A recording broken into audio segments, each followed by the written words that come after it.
Oh yeah? That was really good. Everyone was trying to think that.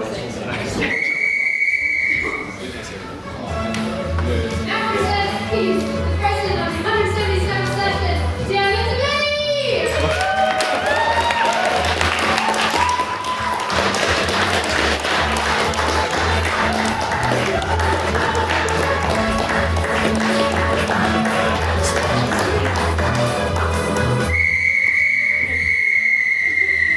Members of the House, I welcome you to what is the 22nd Ordinary Meeting of the 177th Session of the Literary and Scientific Society!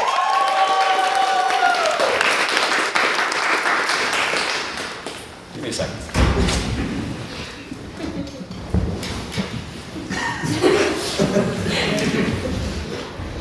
There we go.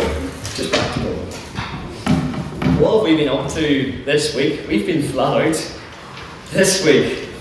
On Friday, myself and our events officer went over to Durham to watch a very exciting debate, make very strong connections, and provide our own perspectives on the motion this House regrets the creation of the Northern Irish state.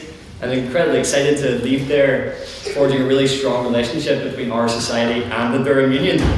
Then over the weekend, Tom was travelling down to the UCC Open, and I'd like to give him a special mention for his very respectful performance in that competition.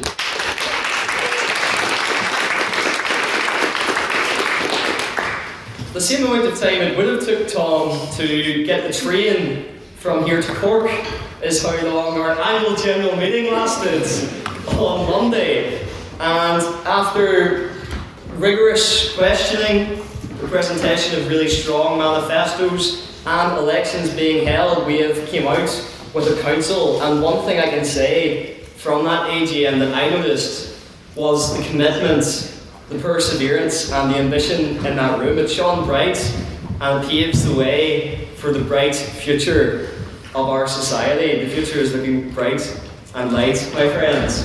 Then, on Thursday, which is today, we had the launch of the Fitterific, where onlookers may have asked many questions. They may have asked, is this the Real Madrid Galacticos reincarnated before our very eyes? Is this Pele has came back to grace the wonderful blades of grass in Belfast? Is this Maradona alive in the flesh? And then if they look slightly to the right at us, they may have asked, did Mark just try to assassinate that child for football? Or did Daniel just run into those girls when they were trying to sunbathe? Or have any of those people saw football before? However, it was great fun. And that brings us on very nicely to questions from the House tonight. Your beloved President's questions. This is your chance as members of the House to ask me, your President, any question you can imagine, although there are two very important caveats. There are to be no questions about my politics, and of course, no questions of my sex life or lack thereof. So, do we have any President's questions in the House tonight? Yes, EJ? How was your St. Paddy's Day? St. Paddy's Day was good. I went into City Centre with my parents to watch the parade, and then I went back and everywhere was completely packed. I bumped into Owen as well, and a few other terrific ones. I was in City Centre, and then we decided to just have a house party essentially at the end of the night, because I think it's the best way to go for Paddy's Day. Everywhere is just completely grand. Yeah, pretty good one all around. Yes, Luke. What is the biggest crime that either of the three pundits on CBS Sports Glasgow committed? Henri to handball against Ireland 2009, Jamie Carragher spitting on that child, or Michael Richard bursting off the scene as quickly as he burst onto it? I would say Henri's handball, and I'm going to appeal to CAF to make sure to get that result overturned and give Ireland the 2010 World Cup. Any other President's questions? Yes, Harry? See, for breakfast, did you have baker's sausage? Oh no, sorry mate, sorry Harry. What's the problem here, Ref? What's the problem? Nah, you're off.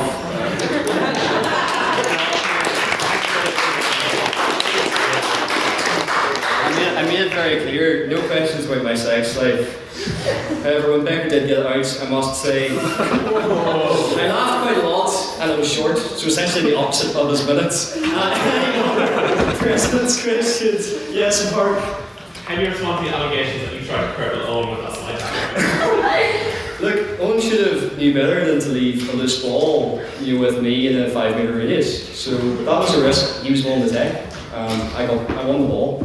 Yes, a cash. What do you think of Senegal being stripped of the AFCON title and it being given to Morocco? Yeah, I think it's ridiculous. It's really embarrassing for Morocco, who have already got up to a lot of shenanigans during the competition, like towel gates with the ball boys stealing the towels, and then the outrageous penalty decisions in the final, and then losing the final. So a 90 plus 2 month winner is something I've never saw before, but you know what?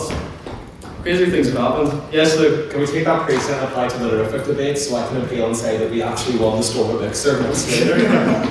Well, the Storm at Mixer was this house would vote, and you were on the proposition.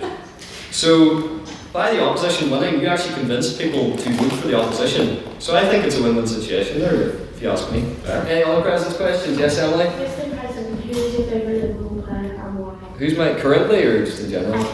Any Liverpool player? Well, I mean, like Steven Gerrard's the obvious answer because he wore his heart on his sleeve and he was probably the best Liverpool player, inspired, of course, Istanbul. Current favourite Liverpool player who reminds me a bit of him is Dominic Szoboszlai, putting in an absolute shift and saving our season, essentially, especially against Galatasaray. He was an absolute unit. Any other President's questions? Yes, Vera? After today, when does your international football career start? When's my international football career? For which nation? I mean, Mark said I could play for England. I'm not too sure about that. If I were to play for England, I could sabotage them. So that would be quite useful. Yeah, exactly. When's my international career going to start? I don't know. I might stick with Ballycally United for now, to be honest. Yes, Madam Vice President. What do you have for breakfast? So for breakfast this morning, I didn't have soup. I'll tell you that. For breakfast this morning, I had tea from a Globe. It was my World Cup. And then I also had a pig's bladder and a fruit flavoured drink from McDade's because after all this debate is a football special. There we go, yes! Ella gets that one, it was a bit swilly, but anyway, we'll move on. Any other President's questions? Yes, Akash? Are we allowed to call for your resignation because you compared Steven Gerrard to Dominic Szoboszlai? Szoboszlai reminds me of Steven Gerrard. Of course, one thing we can agree on, Cash, is they're both better than Paul Scholes. Any other President's questions? Yes, Grana? What's your favourite football meme? My favourite football meme? Oh, I think like just the concept of Jose Mourinho is a great football meme. Although sometimes maybe good, sometimes maybe, I can't say it, that's what maybe fine, is also up there. Any other President's questions? Yes, Luke? Do you know what this means? Do you know what this means? Yes. Respect. Any other President's questions? Yes, Ash? The best football player of all time. The best football player of all time is Messi. Yeah, this is a fact. Yes, Henry? If you had to pick four members of the committee to comprise your Fly team, and if you lose the Fly tournament, you get shot. A bit drastic. I'm gonna choose you. Yeah, and I'm gonna choose myself as well because the link-up play on Tag Gardens was real. I'm gonna pick Ray because I feel like she'd be a decent sweeper keeper. I don't know why. I think Beth would be unreal as well. So that's what 4. So final player. Yeah, okay, for the chemistry, I'll pick Ellen as well. There we go, I'll complete it. Any other President's questions? Yes, Alexander. Do you want a shot? Do I want to get shot? Yeah. Well, if I'm up against you after some of those slide tackles you were throwing, I fancy my chances. Any other President's questions? Going once? Going twice? Okay, well you've had to endure. Hold on. You've had to endure many puns tonight, so we're gonna move on to our private members' business. Yes, I know it's quite Spain-full. Some of these puns I'm coming out with. Oh, hold on. There appears to be some stain on the podium. Let me just clean it here.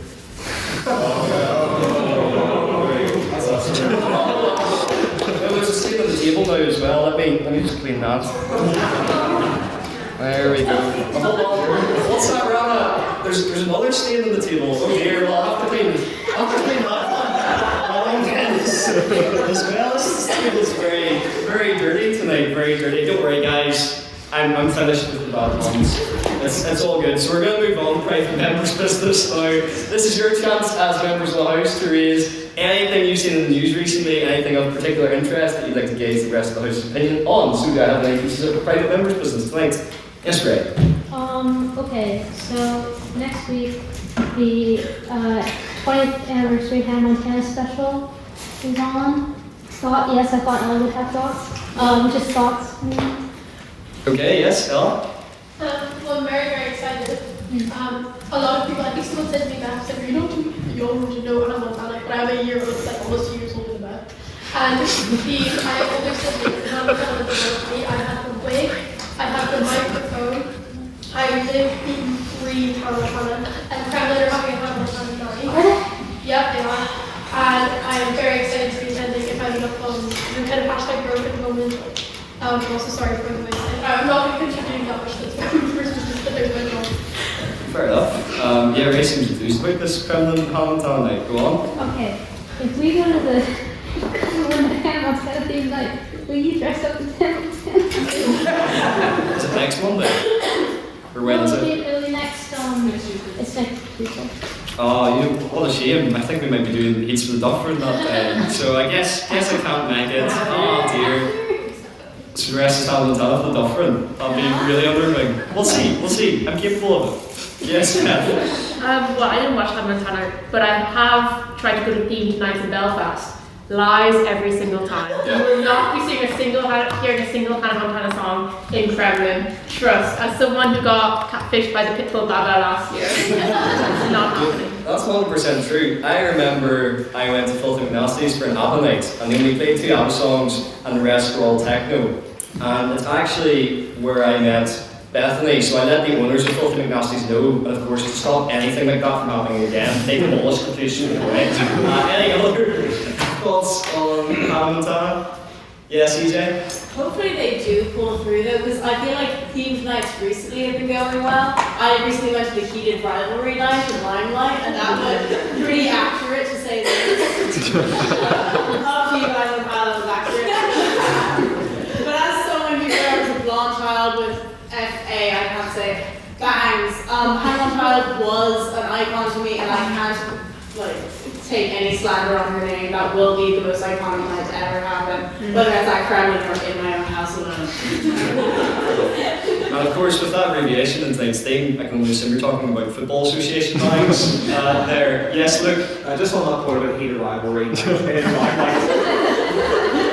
be more appropriate to have it in Kremlin or Boombox? I don't know why that would be more appropriate. Everyone there was over 18, and they did check my ID and go, are you sure? I was probably someone else a bit too old to be there, but I was there with other old people, so it was fine. It was never we stayed in our old elderly circle. And I was just always experienced Limelight past the age of 18. Hold on a minute, you're at Limelight, and I know what age you are, not belong. Yeah, you're all the word in there, buddy. Yes, Ella? Does anyone have an opinion on what age is actually too old for Limelight? So I haven't got it all in second year. But at our drunk today, the guy said to Henry, I was like, oh, I'm going to give you a phone. And it was a joke, but like, Henry acted like I was like Diddy 2.0.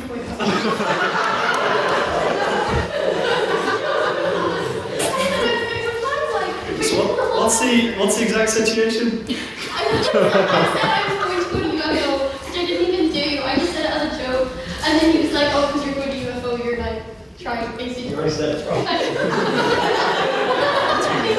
Anyway, thoughts on when you're too old for Limelight? Okay, what's the age where you're too old to go to Limelight? Yes, Elliot? Once you hit second year, it's gone. It's over. It's a 17-year-old and like the big star, no one else. I'm sorry. Yeah, that's fair. Luke? I'll just be back on Ryan's point. Once it gets a second year, you just gotta leave the Baba before the Baba leaves you. As a third year student whose first year it is in Belfast, do I count as a second year? Do I count as being past my first year? Wait. Well, sorry It's not happening. Yes, Henry. Ella just told me that she was only there this. No, wait. She was only at the island for snorkeling. Yeah, you're already on yellow. You're off the game. You're gone. Yes, he'd say you're only owed to. I want a genuine geriatric cinema. I think that you can't go to these places that are deemed too young so long as you stay within an old circle. If you go and you try to talk to anyone else that is there that is young, that's weird and Epstein-like. If you stay within your elderly circle, your little nursing home day out, then that's okay. So long as you don't interact with anyone and you stay in your geriatric corner, it's fine. Have you heard of spoons? It's a wonderful thing. Anything like that. My first and only time going to the limelight was after the lyric karaoke night, which all these first years were like, Ash, you should come with us. And I felt like I was babysitting. Like, I was like going there, kind of like making sure that like Elizabeth would run off and stuff. Like I like to hold her back. So honestly, I would like to just say I didn't know it was like that until I got there, and I was like, oh my god, like that. What did I put myself into? Please don't. Sorry, Ash, that's no excuse. Ignorance is no excuse, Ash. Okay? Yes, Rosa. I was one of the first years here. I should lose my right to go out to limelight the second I Where is the justice? There's only so many clubs in Belfast, okay? And limelight is the most popular one. I want to keep that. Oh, you'll learn when you try to go to freshers in second year. You'll see. You'll see. Yes, Mia. I was thinking that by the time that this point next year, I would be the same age, if not younger than Rose was currently. But it's still acceptable for Rose being now, but I would be younger than her at this time in second year. Interesting. Why is it uni age, not actual age this term? Is that that point then? Oh, well, I mean, Gash has already raised that point and eventually got you on the card for him. So, do we have any thoughts back there? Yes, Rana? As someone who hates clubs, I'm gonna go on a tangent. That wouldn't be like you're on. Jessica winning the Oscar. You can argue that the Irish era is here. So, what do you guys think? Big up to Arnie, you know? Any thoughts on that? Yes, Beth? To link it also into Belfast clubbing. Yes, you have to go to the club. No, but everybody and their mother seems to be in Kremlin at the moment. Yes. Even though I did get told I was getting too old for Kremlin as a second year student. So I also really wonder where anybody who's not in first year goes clubbing. Because Boombox has to stay gay. Kremlin is diabolical nowadays. Like trying to go to Kremlin as a woman, I'm like having just men stand around there. It's so off-putting. And they're also like kind of young. You're like, bro, like the manosphere is alive and well within Kremlin. I've been to Limelight once. I haven't gone again because I won't be able to guard that. And then what else? But I wanted to do a red herring Kremlin. That's my. And maybe Jessie Buckley if she comes. Let's talk. Yes, Hannah? Controversies. You're very rich for saying that as someone who's bailed on Albert Ballard's mate. Yes, Emily. I think, you know, like, as someone who's in this shit, and I'm like, I just don't know how now we can try to do something. But then also, like, Kremlin, it's either people who are far too young to be there, or like 40-year-old men who like crash through the boys, and they are all proud. Yeah, we're getting like a strange kind of nature documentary of nightclubs here in the ecosystem. Yes, Peggy? In my opinion, we're discounting the question of regularity. Once a baba is fine, but if you're anyone past Freshers Street going to baba regularly, I've lost all respect for you. Alright. It's Sean. Okay, so I want to preface this by saying I have not been to Limelight in many, many years. However, on the subject of where the line is, where it's acceptable to go, I would say leave before you hit that line, because once my younger sister said if she saw me in limelight, she would call the police. So there is a line somewhere, and you want to be out before you reach it. Yeah, no, I think that's valid. Yes, Mark? On Beth's point, respectfully, the nurses home dingo that calls. Alright. But I almost don't see the exchange here, because I've put some demographic change in the crowd. I'm one that seems to be working in my favour, so you know. Thank you, Harry. Yes, Oh, okay, so guys, when you do in the second year, then you get introduced to this scam that is cathedral quarter. Because they're like, you're too old to go to Kremlin, and you're too old to go to Limelight. So now you have to pay 11 quid for a double and dirty onion while you've been standing there freezing with a bunch of culchies dancing around you. And I am a culchie, but I don't have that many in one place. And it's like, it's horrible. And now, again, like, a cheeky baba should be allowed every once in a while. The music is so much better than anywhere else. And I promise I'm staying as far away from the freshers as physically possible. And I should not be forced to spend so much money on a night out. I'm so much more broke than I was in first year when everything was cheap. Okay, I'll take the last three on this. Rosa? Key favourite of second years going to Baba. Firstly, it's a big bolster to the local economy, okay? Secondly, if you are not going to Baba as a second year, you're enforcing the idea that it's a younger space, and then you're encouraging underage drinking. Is that the kind of people that we want to be? And thirdly, why would you let anyone to first year boss you around? Come on, people. Easy. The problem has never been old men in the club. The problem has always been.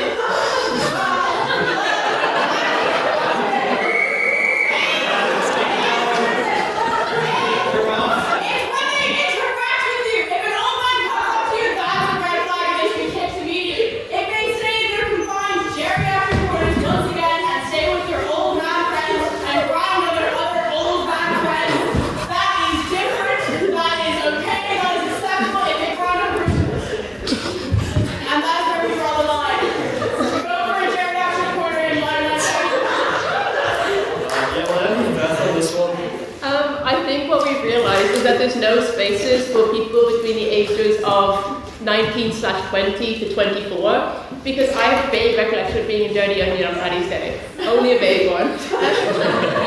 But like it's only like people with like actual jobs, and I'm never near the people getting bought drinks, so I have to pay that £11. At least Ella is pretty successful in Dirty Onion.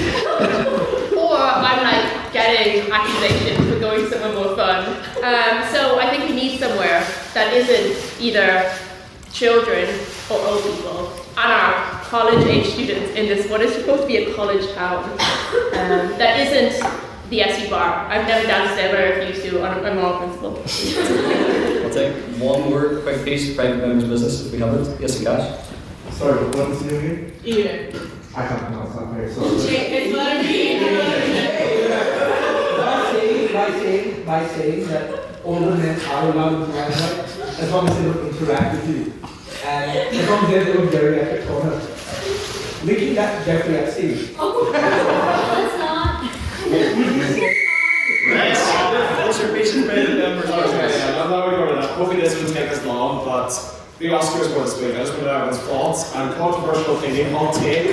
Yes, Sinners was a good movie, but Timothy Chalamet should have won Best Actor. He's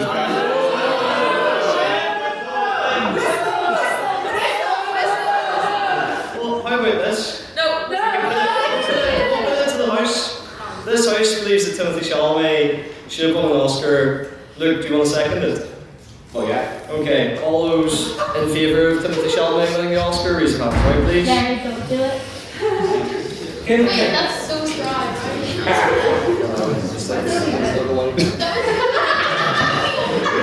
So, okay, so that's 7. Those against Timothy Chalamet winning the Oscar. Did the boy offer people pay you guys? 300 years, baby.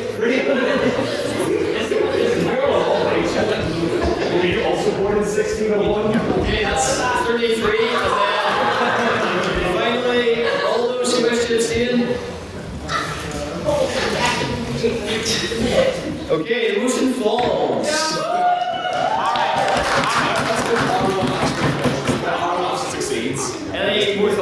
Oscars?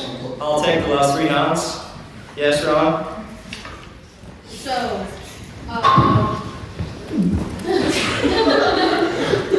I feel like it was kind of underwhelming, but I'm fulfilled. I feel like Sinners did deserve to win. On another note, what was I gonna say? Sorry. It was just interesting how the entire conversation about around Timothée Chalamet has just shifted the focus as well. Around like other beautiful films, like Sentimental Value and loads of others. So, that's enough. Thank you. EJ? I know Marty Supreme was not good because I very rarely do well on Letterboxd reviews.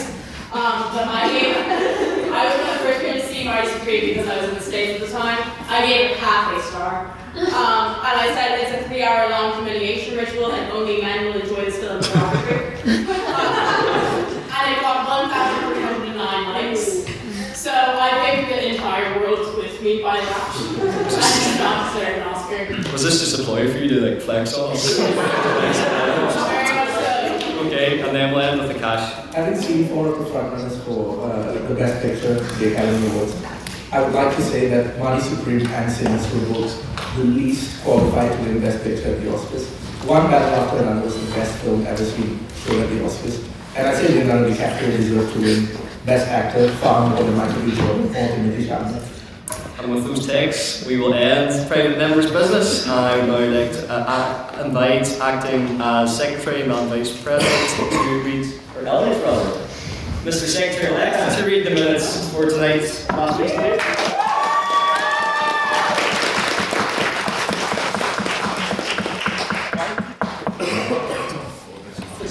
I found out I was doing the minutes a big 5 minutes ago, and I'm not reading all of what Baker wrote, so I've rejigged it in my notes app. I'm going to try not to violate all my manifesto promises. If I misrepresent your argument, don't blame me, blame Baker. The motion believes Irish culture is not a costume. President's questions were heard from Hugh Child, John of no surname, Mark of no name, Nate of no surname, Ash of no name, and Ella of no surname. A hell of a lot of private members' business were heard, including the members Fawkes and the Strait of Hormuz, the Green Party, and Timothée Chalamet. American Josh, that's the name he used in the minutes, sorry Josh if you're here, I don't know your surname, talks about performative Irishness and performative in general denigrated their respective cultures. James talked about how Irish culture is useful for international relations and also my ancestors. EJ talked about how Irish culture doesn't need to be commodified, it can stand on its own 2 feet. She also talked about how rugby culture is performatively homosexual, which reminded me of some treasured memories. I'll let you decide if that's my addition or in Baker's minutes. Elliot says some nonsense that no one in their right mind should have listened to. Emily talked about how cultures are the true backbone of Irish culture, which God help us all. Ella talked about how performative Irishness at St. Patrick's Day preserves Irish culture and keeps it visible. Kian talked about how football players, harassed for a performative lack of Irishness. Irish identity isn't a concept, but a fight for camaraderie, which does sound great, but it also sounds like it might also be a concept. Beth Lynham said something that I vaguely recall as being a good argument, but it's been absolutely butchered by Baker's minutes, so I'll just say it included talking about GAA jerseys and a fake tan. Questions were asked by Ash, Maeve and Calvin Black and answered by various people who were on this table. Votes were 12 for prop, 28 for op and 12 abstentees, meaning the motion failed, I think. Can I read the minutes as taken? Can I take the minutes as read?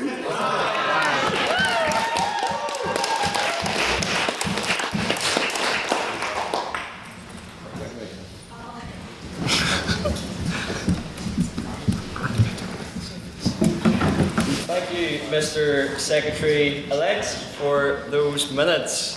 And now the part you have all been waiting for, it is time to get on to our debate. But before we start our debate, we will conduct our vote on prior opinion.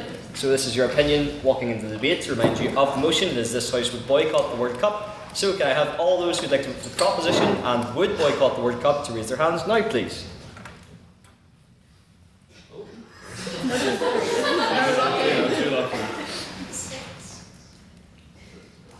Okay. That's 6. And can I have all those who would not boycott the World Cup and would like to vote for the opposition to raise their hands now, please?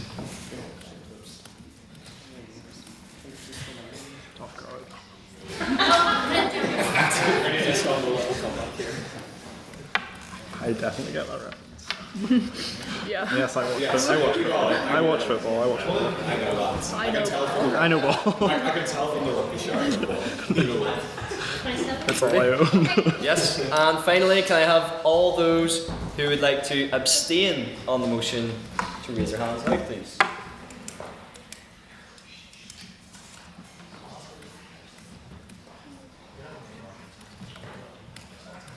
Right, you two as well. 21. Yes. Madam Vice President, can I have the results from the vote on prior opinion, please? Yes, with 6 for the proposition, 30 for the opposition, and 21 abstentions, the opposition takes it and motion.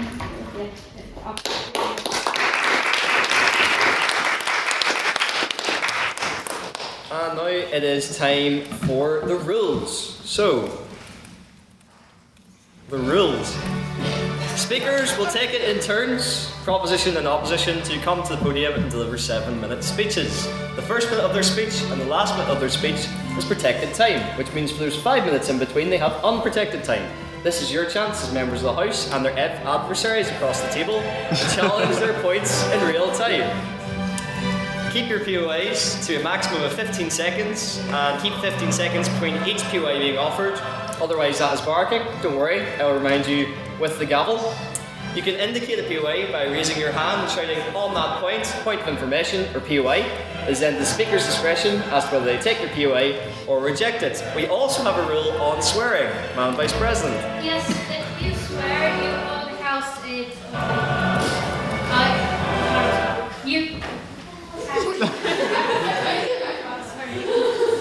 Okay, if you swear any time during the debate, this includes during questions until Janet calls the debate to a close, you owe the House a bottled quart. We have some outstanding quart fines. Finton, Baker, Ella still owes 4. Jonathan and Elliot owes 2 as well. So please pay timely if you have a quart fine. Yes, thank you. And of course, as tonight is our football debate, instead of a bell to indicate your protected and unprotected time, I will be using the whistle. And now it is time to go through our lineups. So, on the proposition up front, we have Ollie, then a solid midfield of Beth, Derry in defence, and of course Harry cleaning up from the back. And of course on the opposition... Freezing. And then on the opposition, we have Jacob up front, Luke, the midfield maestro, Alexander, a brick in defence, and of course a safe pair of hands and a cash. And by the way, for all the United fans in the room, that is the Champions League anthem. So, with that, we will kick off, and I would like to invite Ollie to the podium, please.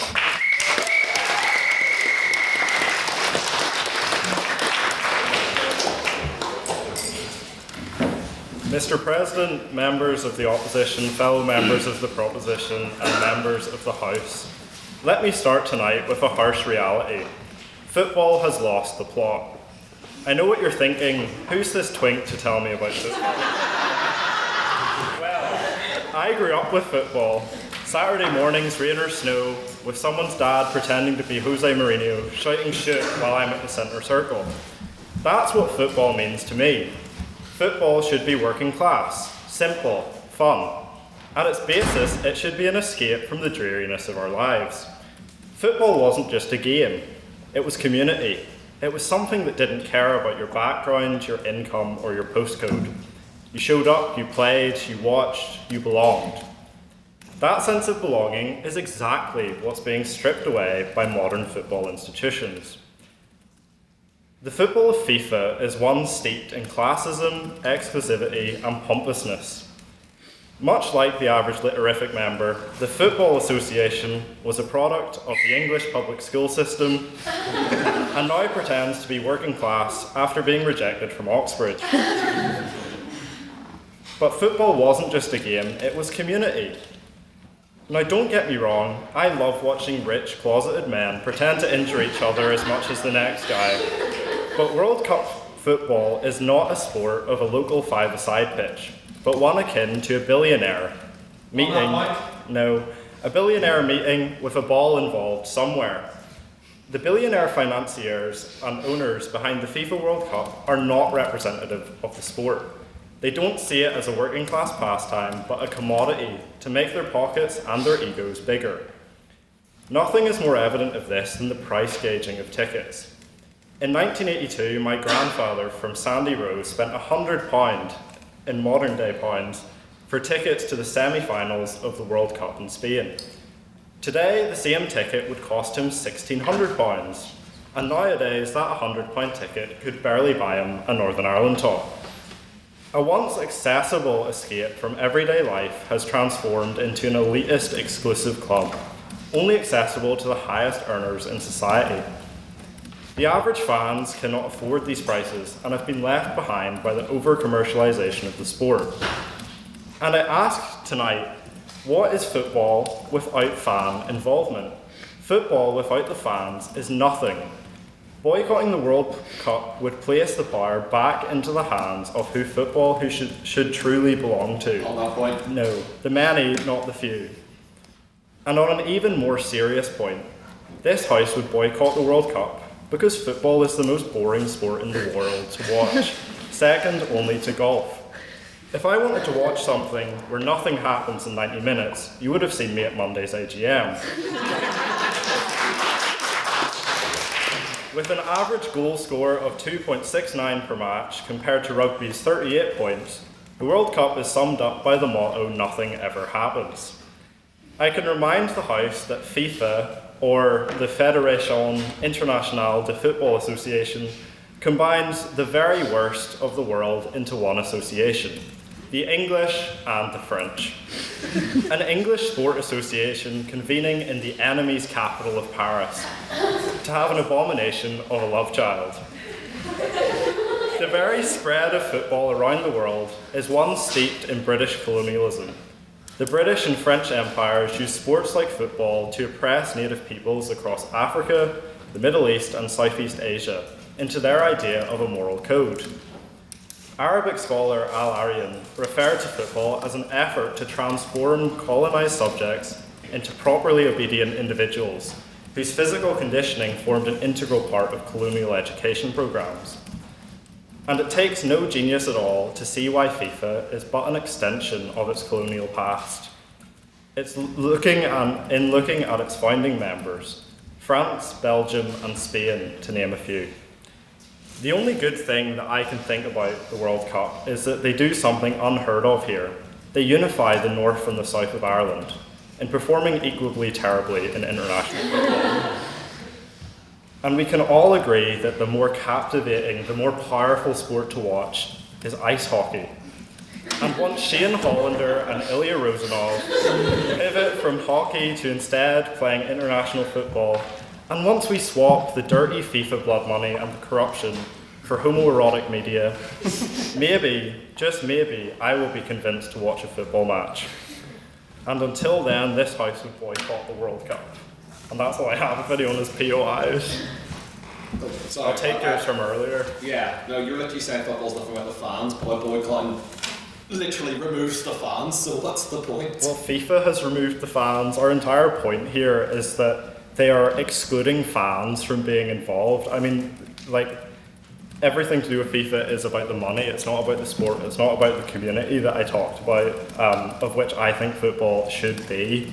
So, you know, the only people who are removing fans from the sport is the football associations. It's not by boycotting. Boycotting is just an efficient way to put the power back into the hands of the fans who made the sport. Well, thank you.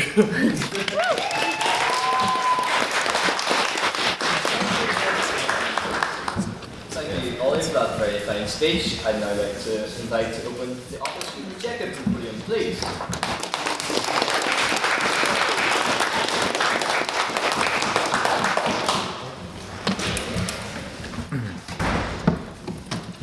Well, good evening everyone. Every 4 years, the World Cup captures the attention of billions. It's more than a sporting event. It's a moment where cultures come together and why football reminds us why it holds such a unique place in our society. However, today, we are asked whether countries should boycott that tournament when it's hosted by a nation whose leadership we may disagree with. Now let's make something clear. Disagreeing with political leaders is not the issue.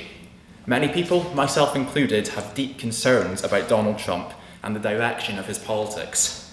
The real question is whether a boycott would actually achieve anything. Would it change government policy and create meaningful pressure? Or would it simply punish footballers and supporters while the powerful carry on exactly as before? Because when we move beyond the emotion of the argument and look at the reality of how power works in the world today, one thing becomes clear. Boycotting the World Cup may be a sound principle, but in practice it will not achieve anything.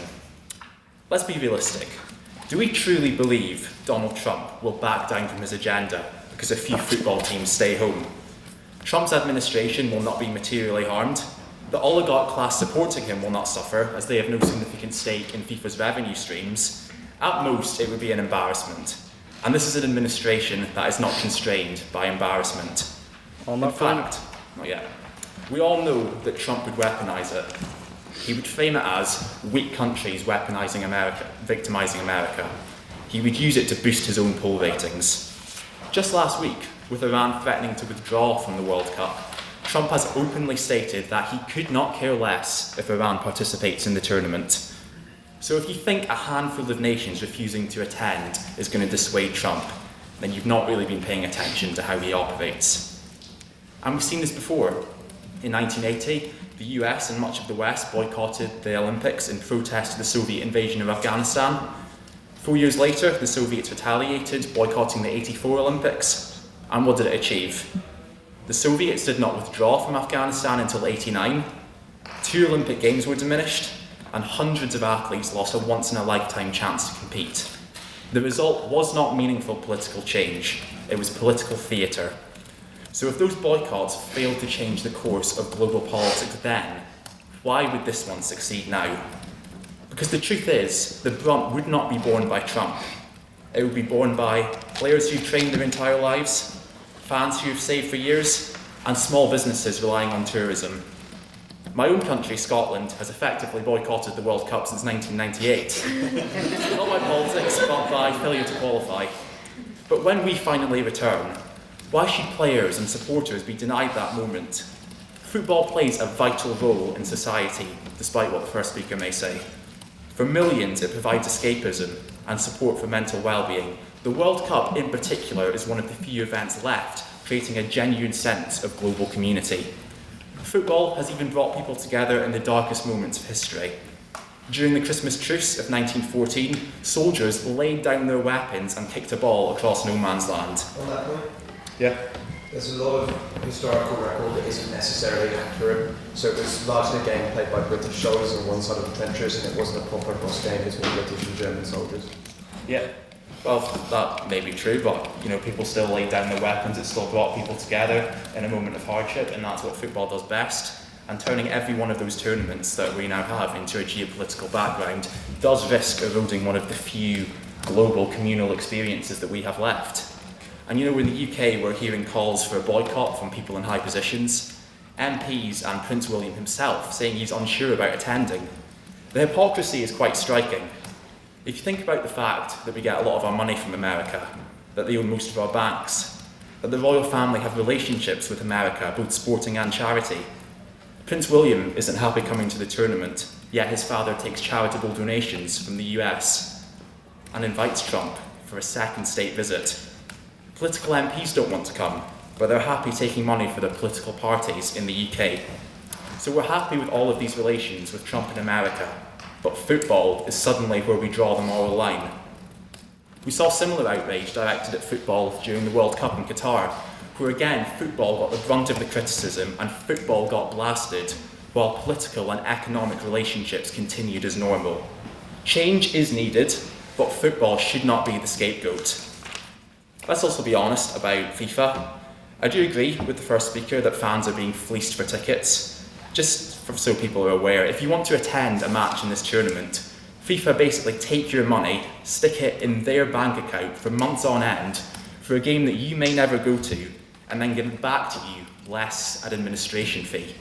I mean, it's the worst bank you've ever heard of. But here's the uncomfortable truth. FIFA does not actually depend on travelling fans as much as people think.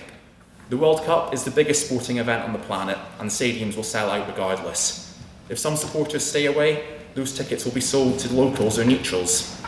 In fact, a boycott would make things easier for FIFA. Fewer travelling supporters means fewer fans attending multiple matches, and more one-off visitors who are likely to spend as much as possible on merchandise, food and drinks in the stadium. From a purely commercial standpoint, the machine keeps turning. So this idea that this boycott is going to cripple FIFA does not hold up. On that point? Not yet. The reform is needed, but it is incumbent on the FA in Scotland, in England and in the other home nations if they qualify to get together with bodies across the world and demand an end to this. And that is not done by boycotting it, which arguably just gives FIFA what they want. Walking away does not fix the system, it simply just leaves it running without you. The World Cup also brings global media scrutiny and international attention that no event can match. We saw this in Qatar when concerns about migrant workers and human rights became global headlines just because the world was watching. Players used the platform with teams wearing the One Love armbands to highlight minority rights. And the result was that conversations about migrant workers and human rights were broadcast to billions. That is the power of showing up. Because when you're present, you have cameras and a microphone. Protests in the stadiums, statements from players, those create pressure. Walking away removes that pressure. So while dangerous men like Trump may be rising, weakening global sport does not stop them. If you want to challenge power, do it politically, economically, diplomatically, but do not deny young players their dream. Do not punish supporters, and do not pretend absence is action, because nobody hears you when you're not there to speak. Thank you.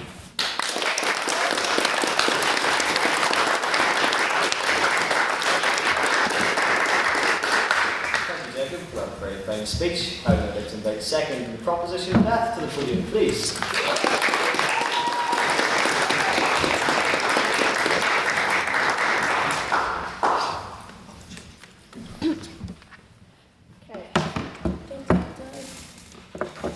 Before I start, I'm just going to say PORs are more than welcome because I put about as much care into speech as FIFA does into football. So, let's go start. So, one of my core memories. Take a shot anytime I say FIFA in this speech. You'll be very drunk. One of my core memories as a kid was collecting the World Cup and Euro sticker books. My dad spent an ungodly amount of money on the sticker packs, and I spent hours delicately sticking them in. This went on for years until, in 2018, my dad sat me down and told me we wouldn't be doing it this year. He said it was because it was being hosted in Russia, and he couldn't support it, due to all of Russia's issues that I'll go on to later. When it came to Qatar next, he continued to boycott. Yet, when it finally came to the US, Canada and Mexico, he wanted to travel out and support it. Then, of course, the US government started kidnapping its people off the streets, and that idea went out the window. Now, some may call my dad woke and sensitive, but there are real valid reasons to boycott the World Cup. Sometimes, as a proposition are doing, we have to look past our own personal enjoyment and see exactly what we're supporting and is it worth it. When I first started writing my speech, which was 30 minutes ago, I had two overarching points, which was Russia and Qatar and FIFA corruption. And during my research, I realized it's so much to say because I could not read all that information in that time. So let's start with FIFA. The International Association Football Federation was founded at the start of the 20th century and is a governing body for football, as well as beach football and futsal. Fun fact, I did not know that. FIFA was created originally to oversee international competitions. It now exists as a way for autocratic regimes to sports watch their countries, for FIFA to enrich itself, and for Gianni Infantino to go on a power trip. They've described for decades as a mafia-like family, which has a decades-long tradition of bribes, bungs, and corruptions. For anyone who cares about football, FIFA is the devil, and we should not continue to support it.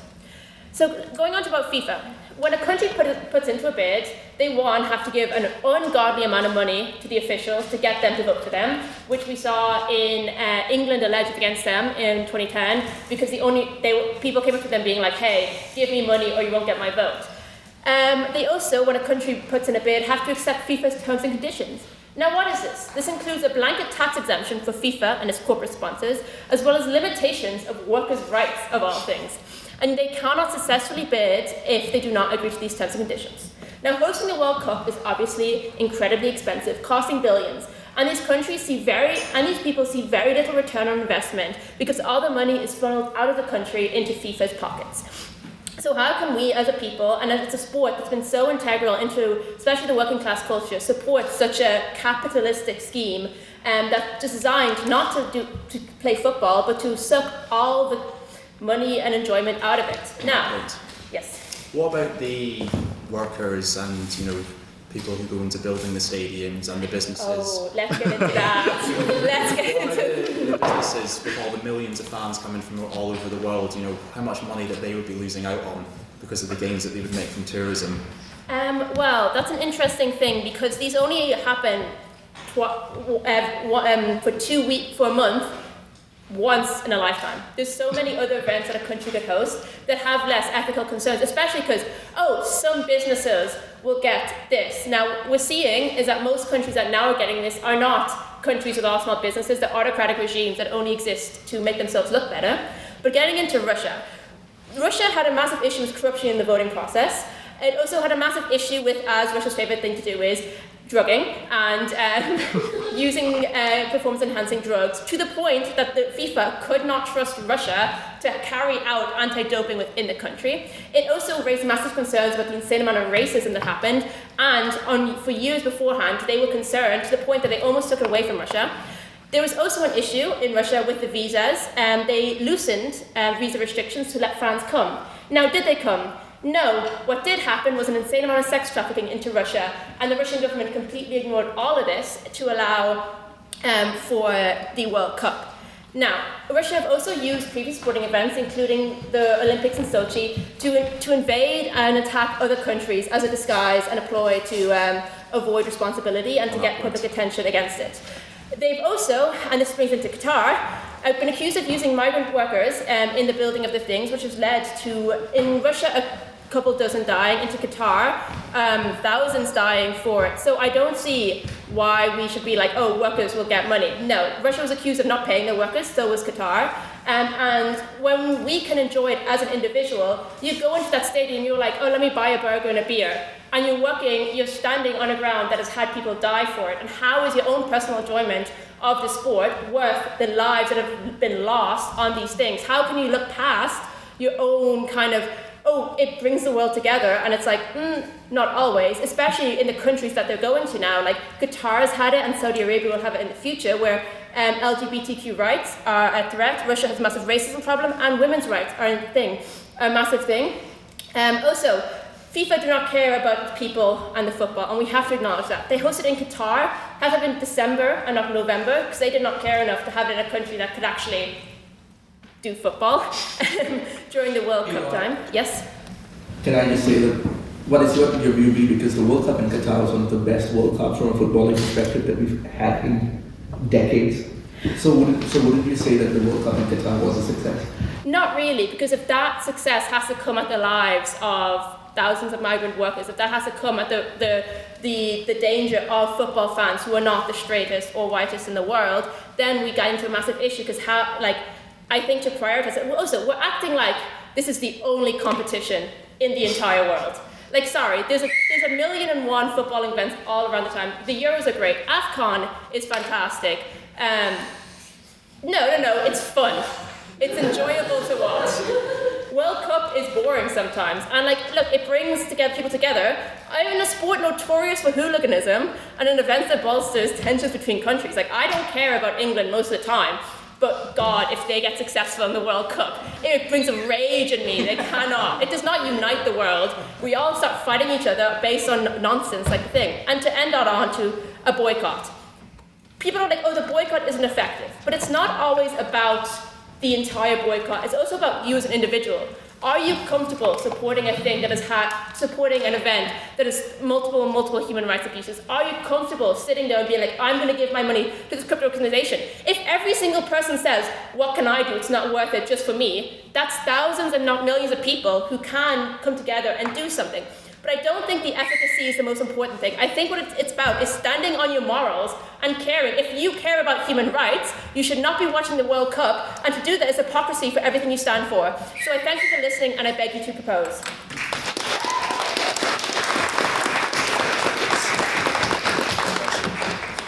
Thank you, Beth, for that very fine speech. I'd now like to invite second in the opposition, Luke, to the podium, please.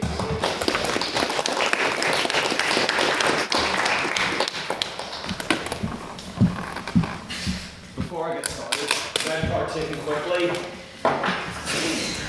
Red card, rugby shirt. Oh. You as well, also for saying that hockey and rugby are better than football. Bad for the season, As Adair Drogger would say, I'm not going to say the full way because I get a port blank, it's a disgrace. It's a fill in the blank disgrace. Alright, let's hope that doesn't run into time. And yes, by the way, I did miss the memo. It was supposed to be red, I went blue accent. Anyway, hopefully this goes better than the Chalamet motion. Good evening, everyone. It's been a while since I made a speech here. I'm glad that in my first speech of this term, I get to talk about a beautiful game. As the President would know, due to Liverpool's recent form, in the words of former Accrington Stanley manager John Coleman, I'm rapidly falling out of love with football. I just wonder what's the point anymore. The losses are piling up, and just when I think it can't go on like this, it can. But no matter how crap my club team may be, I can always rely on the World Cup to reel me in, especially if Troy Pirates can carry us all the way there next Thursday. The 2014 World Cup is what made me fall in love with football. Not just the tournament, but the music, the culture, the passion, the panini stickers as mentioned by Beth, the hype, an opportunity to get together with your friends. It's the greatest sporting event in the world. You don't need me to tell you, the 2022 World Cup final is watched by 5.4 billion people across the world. 65% of the global population. More viewers than the Olympics, more viewers than the Super Bowl, and more viewers than Shame Resign, although I hope there is a sequel.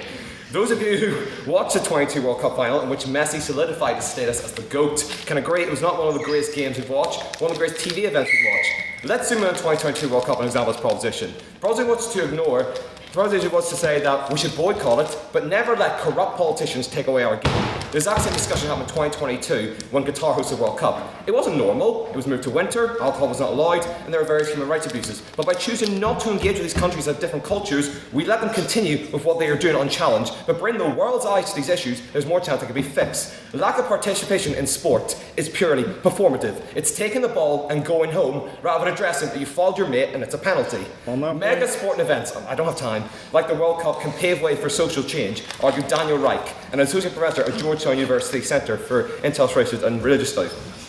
Qatar introduced a minimum wage and mandatory health insurance as a result of the scrutiny placed on them by the World Cup. Compared to the Middle Eastern neighbours, Qatar has improved. Our opponents might want to call it sports washing, but either true sports washing does not involve actually implementing changes, but digging in and remaining firm in your beliefs. Hosting mega sporting events highlights human rights violations. Sports washing can actually have the opposite effect. It reveals a host's dirty laundry. So I really can't, Beth, I'm sorry. This is not me defending Qatar. I'm definitely not telling you FIFA is a paragon of democracy. They are one of the most corrupt organisations in the world. But by choosing to boycott the tournament, you make the higher-ups at FIFA the story, not the tournament itself. The story 2022 World Cup was made into a story of triumph and sporting excellence. We should not let politics take away from football and challenge injustice when we see this and not let countries get away with it. Protesting at the tournaments makes voices heard, but sitting out means you won't be allowed onto the table. Let's discuss this year's tournament, joint hosted by Canada, the USA and Mexico. The last time USA hosted the tournament, Ireland had one of the best results in their history, beating Italy 1-0 thanks to Ray Houghton's unbelievable strike. I will not hide my disdain for the USA, or the racist, incompetent paedophile in charge of it. Due to Trump administration policies, the cost of living has gone up and ICE made people afraid to leave their homes. There's fears the midterms can get cancelled. This is why even mentioning the war with Iran and Greenland, Venezuela and Cuba. Mexico obviously is in complete anarchy since the death of El Mencho, and Canada, we love Mark Carney, they did nothing wrong. In fact, therein lies the point. Should we really punish the actions of one of the hosts on another host, finally excited to host a massive sporting tournament, only to be upset by their noisy neighbours? The actions of one country leading the tournament not happening should not be allowed. Would it have an effect boycotting? No, it will not move Trump, as despite his various meetings with footballers such as Messi and Ronaldo, he cares less about football than he does consent. He would react to a boycott the same way he reacted to Bad Bunny's Super Bowl halftime show. He'd ignore it and move on. Boycotting the World Cup would not stop the Iran war or the illegal detainment of US citizens. FIFA would not lose much. They still make money through sponsorship deals and broadcast revenue. Because let's face it, you might not pay for the flights over or tickets to see the match, but you're scrolling through TV and you have to choose between watching the World Cup, Coronation Street, or God help us all, K-pop demon hunters. I'm sure you will probably end up watching the World Cup and crush with FIFA.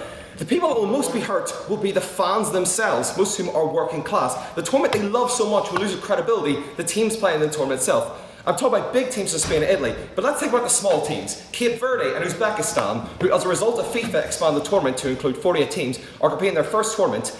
Are we seriously suggesting the actions of a host team should take away the opportunity of passionate fans from countries that have not been represented in football on the world stage? The World Cup gives a voice to those people from underdeveloped and overlooked nations for the world to see them compete and show their passion for the beautiful game. Do not let these opportunities be taken away. Imagine looking in the players' faces and tell them that because Trump has decided to bomb Iran, they are not allowed to compete in the tournament which they prepared 4 years of their life for. Plenty of US athletes in the recent Winter Olympic Games spoke out against ICE and Trump administration. US players or players from other nations can still speak out about their countries. Think about the Iran's women team recently, who spoke out and did not sing for the national anthem, and they've still been allowed to compete for Iran in the Women's World Cup. The real question is, who's actually calling for a boycott? Sepp Blatter, the former president of FIFA, one of the most corrupt individuals in football, a man who was bribed by Qatar officials to let him host the World Cup. He's not the hero calling for a boycott to protect marginalised voices. He's the ex telling every other woman to not date you so none of them will ever speak to you. They seek to boycott protests against the US government, but it is a triple-hosted event. They will be punishing the Mexican and Canadian governments who have done no wrong. In France, Germany, Spain and England, 4 of the biggest teams and political entities, all of whom are opposed to Trump's foreign policy, have ruled out boycotting. So where is the mass movement going to begin? Would any nation boycotting these World Cup finals make a geopolitical difference? Let's not forget Iran as well. People are boycotting because of Iran, but Iran's response to this has been saying that they are going to boycott the USA, not the tournament. That is the stance other nations should take. Take advantage of the fact there is more than one host nation this year. Instead of boycotting the World Cup, boycott the nation that they award Trump. Tehran has taken the strongest stance that they could take. They have not given the validation to the USA, but they have not let America bully them out of the tournament, which is what I'm suggesting by boycotting them anyway. Mexico's already volunteered to host Iran's games, and the country, yes, is experiencing troubles, let's just say, but they're taking steps to ensure the country is deemed safe enough. 100,000 personnel for extra protection and extra things. Some might worry about the USA playing Iran, but they've played each other plenty, even in 2022. It also risks the format of the World Cup. Teams are already drawn, group stages are already planned. It disrupts the entire format. And who would host the tournament? With qualification all but settled, and there's only a month to go, then it might be the postponement or cancellation of the tournament. The negative effects will affect well beyond the host nations. There's no momentum for a boycott. And as I said, boycotts do not achieve anything. Even when we look at the history of the World Cup, there's only been about 2 boycotts. Uruguay boycotted in 1934 because Italy hadn't showed up, and African nations boycotted until 1966 because only one team was allowed. In fact, if teams are viewed as too dangerous or the nations are too dangerous, they can be banned. Russia has not been allowed to participate in any sporting competition since 2022, since they invaded. And yes, the World Cup has a dark history. It's been hosted in nations with less than stellar track records, and there has also been corruption in the past anyway.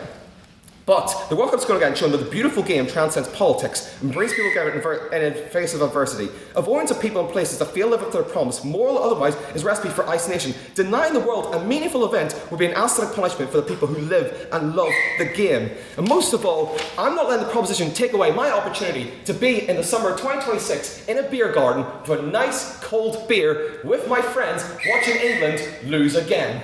I'm not letting the proposition take this away from me, so vote for the opposition. Thank you. Thank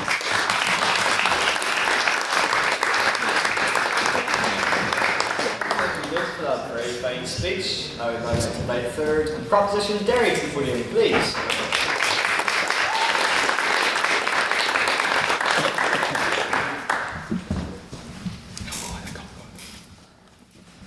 Hi guys, what's the crack? So football, since its early days, it's been about community, it's been about fostering relations between communities, and it's given people a thing to talk about in the pub, really. But at its core, it's always been for the working class. The team whose jersey I'm wearing right now, before the glory days and before the less than glorious days, was created by local railway workers, by their union for a kind of recreational activity. Before many of these clubs and national teams' massive commercial success, they stood for something more. And while many may argue they still do stand for this, it's undeniably been polluted, if not at least watered down, by the massive influx of cash and private investment. When we look at the World Cup this summer, the average person is completely priced out of attending the majority of these football matches. I mean, we don't even have to boycott, we just can't afford it, man. So in 2022, so if you're going to go see where Henry's sitting down there, right at the back of the stadium, it was 200. This year now, it's 2,000. Right at the front, it was 1,400, it's now 8,680. In 2026, not only are the cheap seats at least 3 times more expensive than they were in 2022, there were so few of these so-called cheap seats available that they were all literally sold out before they even opened to the general public. This is completely unacceptable, and it's a great example of FIFA's priorities as they continue to grow in both power and influence. Now, to say that football, or sport in general, is not political, or to attempt to separate football from politics just simply cannot be done. Throughout its history, football has been linked to politics. from, as I said, English clubs being created by workers' unions, or the 1969 war between El Salvador and Honduras being sparked by riots before a World Cup qualifier between the two countries. Mussolini was a great example of this, as he and his party micromanaged the Italian national team and attempted to use it as a vehicle for their propaganda. The Italian team were even told to play in a way which represented Italy's values, which I think we can agree at the time they were fairly cooked. I ask now, would it be wrong for me to boycott the Italian national team's games during this time? And I sincerely hope the answer to that question is no. Boycotting, while not perfect, is one of the few ways we can use to voice our opinions or disillusionment with the state of something. When the entire competition in recent years has been built on the poor treatment and death of migrant workers, alongside racism and unfair treatment of women, I believe it is more than fair to say we should boycott this competition. These human rights abuses, which were spoken about by previous speakers on the prop, would simply not exist without the World Cup. Today, Another point, but I'd also mention the solutions would not have existed without the World Cup. Minimum wage and health insurance is now in place in Qatar because of the World Cup. I'm sure the dead workers would be delighted with that.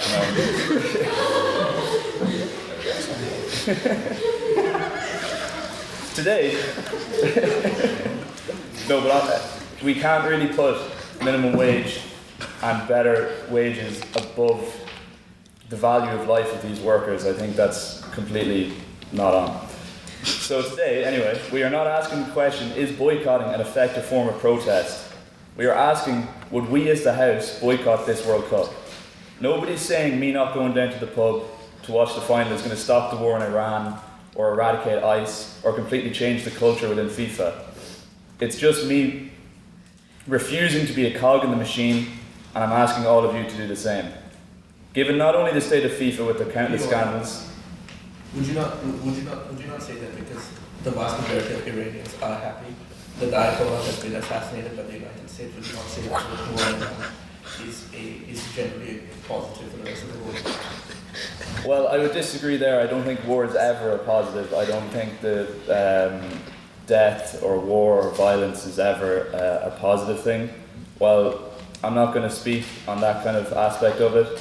The point was mainly just that although me not going to the pub is not going to, stop the war, it's just me refusing to be complicit in the death of soldiers or civilians.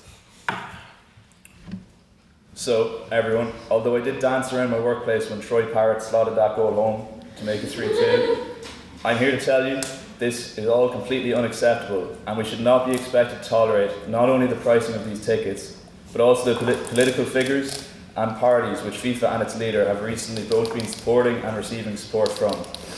I personally feel that I cannot support this World Cup in good conscience. 1 second. Because although this machine will continue to run, and there are plenty of other cogs, we can all take a stand and refuse to be one. Thank you.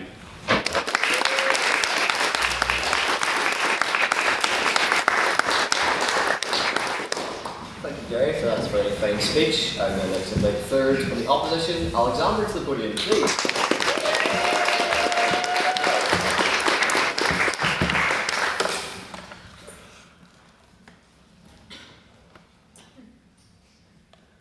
I love football. Can't even state it enough. And whether it be Euros, World Cup, local teams, I will admit I'm not actually a Nepalese fan. You might be surprised to hear, but I love it so much. And next week, as a Northern Ireland fan, I will be delighted to watch the Green and White Army take on Italy. Now, I'll admit I don't have much faith.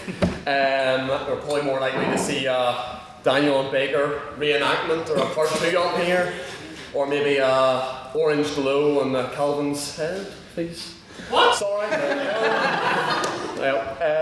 But irrelevant of their likeliness of winning, I'll be supporting them no matter what. The World Cup, I think, brings a unique opportunity. We've heard on the right here about whether they're trying to divide the world. How football is politically. I don't know how to put that actually, but they're looking to divide the world through football. But I think football brings a unique idea that we can actually unite everyone. On that point. Yeah. So what about Rangers and Celtic then? I think, as a staunch Rangers fan, I would love to sit down and talk to any Celtic fan. I think there's a lot we can talk about in terms of the likelihood of a Hearts victory this year in the Scottish Premiership. But no, you make a valid point. I think the issue is you talk about political divide outside of football. Now, sounds hypocritical, because in the end, of course, the World Cup, we're all playing with national shirts, we're playing with flags behind us, we're singing a national anthem. But in the end, and I'm going to leave you here, but I will come back to it, I think the World Cup unites, not through Rangers and Celtic like we're hearing here, but the idea that it is in the beauty of the game. So something I love to do when I go on holiday, you might laugh at this, but I love to play a game of football with locals, no matter where I am. Now, I say locals like I'm going to some back end of nowhere places. It could be down south. It could be across the water in Scotland, Wales, England, or maybe a wee bit further afield in France or Germany and Switzerland and anywhere else. And no matter where I've been, it has been irrelevant of who I am. Doesn't matter what I look like, doesn't matter what my name is, doesn't matter where I've come from, doesn't even matter if I speak the language they speak. Half the time they don't even ask me what my name is, it's just point, you kick a ball. But I think the fact that I'm able to go across the world, play games of football with whoever they may be, it really shows how that football isn't a sport for Europeans, it isn't a sport POI? for... Yeah. You can still do this and boycott the World Cup. I'm getting there, I'm taking this time, but I'm getting there, okay? I'm getting there. But the point I'm trying to make here, this game is not European, it's not American, it's not white, it's not black, it's not Christian, it's not Muslim. In the end, when we... I'm sorry, hang on. It's a world game. And what the World Cup gives is a stage for anyone across the world a chance of being on said world stage. People from the back end of nowhere in Africa, to people local, to people in America, Europe, South America, wherever you may be. It allows you to be on the world stage. And we're being told here that not going on the world stage is more valuable. That you're able to make a bigger political difference by not being on the world stage. Billions watch the World Cup, and are we expected to hear that, oh, well, sure, you know, if we don't go, that'll make far more of a difference. I think being there, being on the stage, and being with everyone across the world, showing that football can unite, like I talked about earlier, people, and being able to show that being united in a game is worth more than can make a difference more on the political stage rather than boycotting it. On that point? Yeah. Oh, I know. I heard you. Yeah. So about sports more broadly, say the 1936 Berlin Olympics. Okay. Yeah. Would you, going to that Olympics as a sort of form of unity, what does that do for the people living under Nazi Germany at the time? Well, it doesn't really do anything. It probably doesn't, but if you don't mind me saying, I'm not going to go back and forth here, but are you suggesting that if you don't go to that Olympics, that's going to make a political change in Germany? Yeah. I don't see, sorry, but I don't see how, even obviously it's a bit more of an extreme example, but it's fair enough. I don't see not going to an Olympics like that would ever make any difference, and I see it here as well. I think in the example when if it's that Olympics or whether it's this World Cup, being in front of billions of eyes is far more valuable. Yeah. Because football is so meaningful to so many people, if they choose to not attend, does that not send a message that what's happening is absolutely not because it makes so much sense? I think it maybe would for some, but I'm going to be honest, if I woke up the day before the World Cup to hear, oh, Denmark's not going, I couldn't care less. You know, like, I'm going to be honest, you know. I mean, in the end, look, I just wouldn't care. I think if you were Danish, or if Northern Ireland ever made it there, and Northern Ireland said no, I'd maybe have some political difference to it. But no, I don't think it would make a big enough change.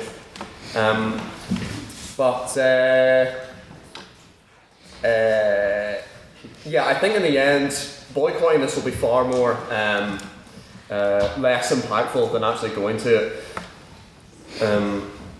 Boycotting in the end will only, like we've just heard before here, truly all that affects is the athletes, those who are aspiring and following their countries, and the everyday workers who are in tourism. I know obviously we've talked about the disgraces of Qatar, but in terms of America and sticking with the current World Cup, I think really, truly what we would be doing is hurting the little guy rather than the big orange guy. You know? And that's me.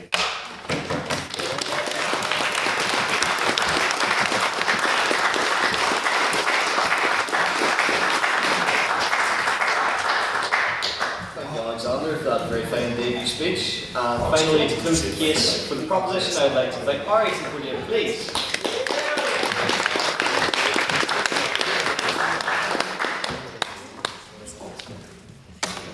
Well, thank you, Mr. President, and good evening to you and to the Chamber. So, today's debate, why boycott the World Cup? I was in Africa during the African Cup of Nations, and it's about the people. It's always about the people. Is there any chance a video can come out? If not, I'm not bothered, don't be worrying. But I want to show you an example. It's not about the stadium. It's about the people. Once this video comes up. No, don't worry, it does end time for my speech because it's quite short, so it works well. Plus, I've got a cold in my throat. Hey, cheapers, like it's been allocated an extra minute. Good lad, that's it. I appreciate that. So there we are. This is on YouTube. Harry SJ Travel, folks.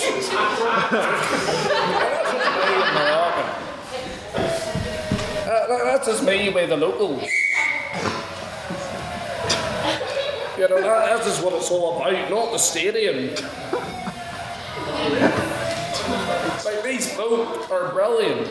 And that, like, I was with the people, not in a stuffy stadium, with the working class people of Morocco, as a working class Ulsterman, you know, as a devout traveller like Alexander here. And it's about the grassroots. That's what matters. You know, the World Cup, cheapest tickets, and I'm going to Canada. I'm not going to the flipping World Cup, I tell you, because the cheapest tickets are 50 quid, and they range from 50 quid to £1,000. It's pricey, you know. And, you know, that was saying about giving me a red card. Rugby's better, alright? Like, for goodness sake, up the Springboks, you know. Alexander, a fellow Korean grammar alumni like myself, you know, focused on football, but not the issues with FIFA. I love it. Well, I don't really like football, but I like the atmosphere of it, you know, so that's the thing, you know. So my life's based on lucky coincidences. There was me in Morocco. I didn't even realise Africa Cup of Nations was going on. But, you know, that's great. And then I'm going to Canada, and I booked it coincidentally during all this that's going on over there. So, you know, it's about the people. I'm saying that so many times, gosh, but like, this is what I mean. It's great when you're in life and there's coincidences like that, and you don't have to go into the stadium, but you can go into pubs and have a drink. I'd rather spend my money having a drink and a wee fag here and there, you know, just enjoying it, you know, with the people. No, I'll pass there, hey. I'm watching it in pubs with the working class people, like a true Northamptoner, with the working class people, you know. No better atmosphere, immersing in the culture, you know. All FIFA care about its profit, whereas rugby, they care about the people, like me and all yous here, you know. So up the Springboks. Why up the Springboks? So in 1995, and I might be going to South Africa, God willing, in July, we'll see if I have the money. Divided post-apartheid South Africa. Mr. Mandela pushed for reconciliation. It wasn't possible without the fans of the Springboks and their team. The team motivated to show Africa at its best and defeated the All Blacks and won the cup for the Rainbow Nation. Singing Nikosi Sikalele Africa Uti Blau van onze hemel Uti dip van onze. Meaning, united we stand up the Springboks, up the Bockies. So yeah, FIFA, are they united? Are they united? No, they're not. They don't care about you. All they care about is their pockets. The price of FIFA games. No wonder the game companies gave up on it. So EA Sports or whatever it is now, you know. On that point. I go ahead. I think FIFA separate from EA probably as well to FIFA because EA is the most evil organisation ever. Yeah, but I'll tell you what, my perception of it, like EA gave up on FIFA, so your narrative doesn't matter to me. Also, oh yeah, I already said I was going to Africa, so if anyone gives me advice when I'm going to Canada, you know, with all this football going on, where to avoid, you know, because I don't want to get near any of the stadiums, you know, so any other POIs before I finish off? Anyone? I go on, Don't be that high with all the drink and stuff. Just have a pint and a fag in the stadium. What's wrong with that? Oh, in the stadium, You see, that's the problem because stadiums, they're usually out of the way. You know, you can watch it, like, they're out in the outskirts of cities. You know, that's too much hassle for me to get a taxi or a bus. I'd rather just get in the city centre from a hotel, 5-minute walk, into the pub with the people. You know, working class man with the people. You know what, I'll finish off here, a little bit Ulster Scots when I finish, you know.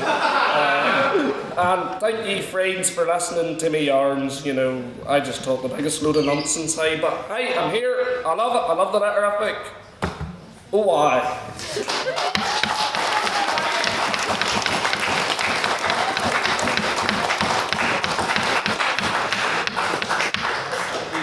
For that very final speech. And now to close the case for the opposition and the debate as a whole, I would like to invite Cash to the podium.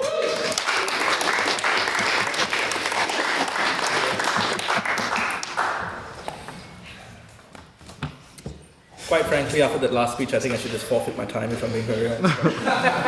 I'd just like to preface this by saying that anything I say in this speech does not necessarily reflect my views. Because there's going to be a lot of controversial stuff being said, so I don't want to like get beaten up in the street after this. But yeah, I'd like to start off by saying that since the time I started watching football, and this is going to be very controversial in Belfast, I've been an England supporter at every World Cup. And I'd like to say that this year, should Northern Ireland qualify, I will become an honorary Northern Ireland supporter this World Cup. Got to side with the boys on this one.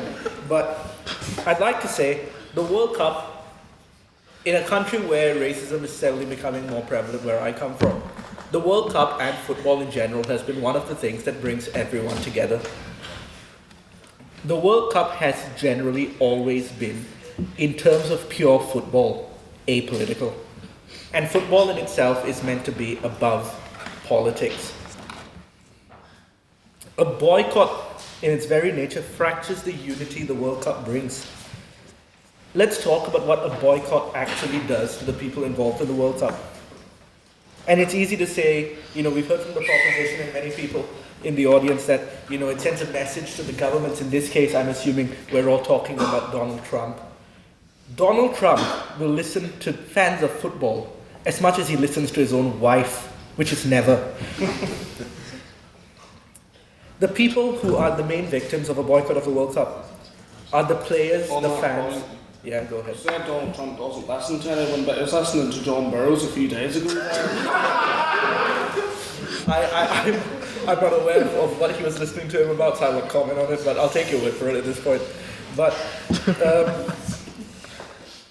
the people who suffer from this are generally the players, the fans, and the workers who have tried for years. The players have trained for years to at least even have the chance at qualifying for a World Cup.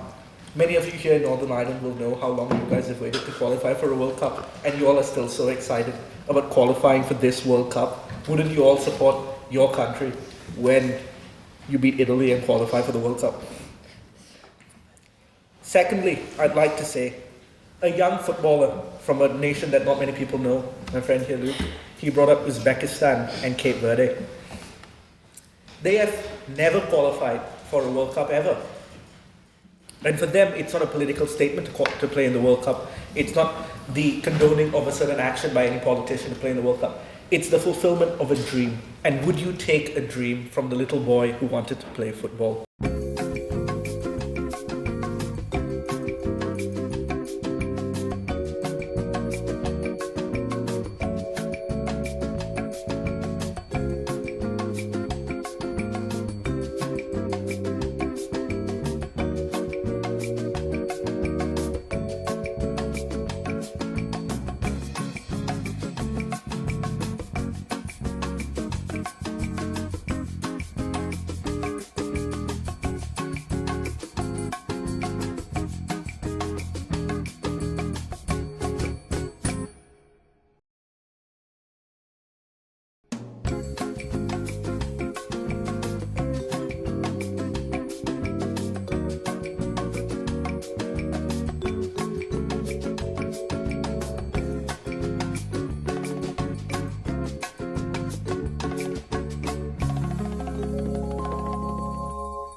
Furthermore, local teams and grassroots football organizations benefit directly from the proceeds of the World Cup. And a boycott would take away these revenue streams that could be used to grow football and foster younger generations of players.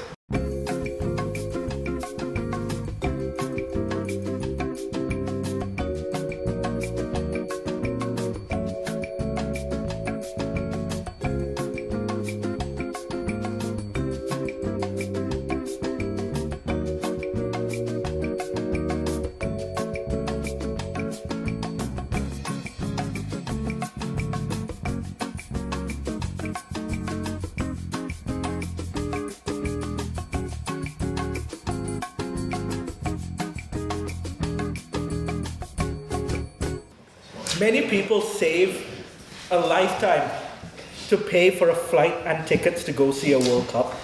I know a guy who literally his dream was to go see the World Cup final, and he paid £20,000 out of his own pocket to go watch the Qatar World Cup final.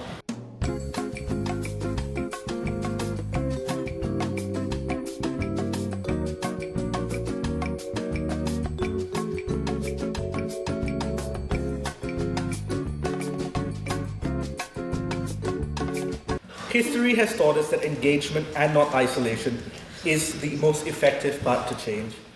Having dialogue with countries that you disagree with is the best way to foster new relationships and new understandings between these people. I would like to say that in the Qatar World Cup, many people said that people who were or members of the LGBTQ community we were treated badly. Or it was more so that because Qatar doesn't allow for LGBTQ people to be part of their society. I am a fervent supporter of the LGBTQ community. But with Qatar,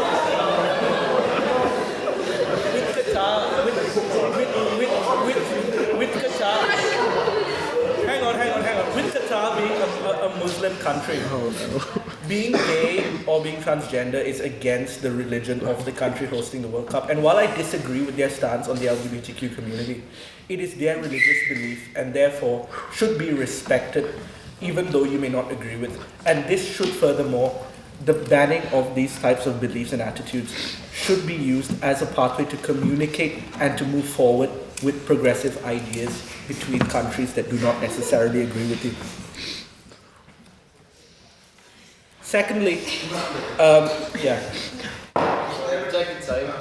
Oh, sorry. Beth brought up that would let the football countries host the World Cup. Then that would also negate the point of it being a World Cup if you just let the same few countries, host the World Cup every year. Sport has always existed as a bridge between divides. During times of conflict and tension between peoples or between countries, it has been the best way to show collaboration on an international scale and should be something that we should be encouraging, not undermining. Like I said, these views are not my own, definitely not my own. Thank you. Thank you everyone.